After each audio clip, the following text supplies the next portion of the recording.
Hello everyone, welcome to the channel. In today's quick tutorial, we're going to show you how to make the keyboard bigger on your iPhone. It's super simple, so let's dive right in.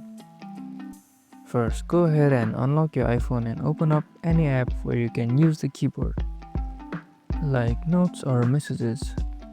Now here's the trick. Tap and hold the globe icon on the keyboard, right next to the spacebar.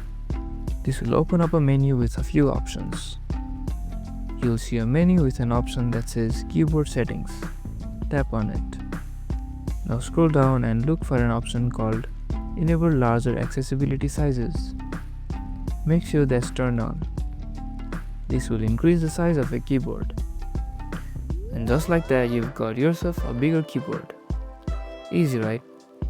If you want to make the keyboard even bigger, you can adjust the overall text size in the display and brightness settings.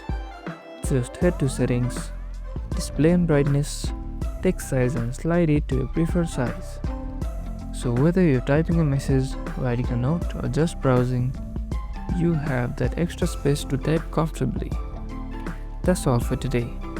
If you found this video helpful, don't forget to like, subscribe, and hit the notification bell for more awesome tips. See you next time.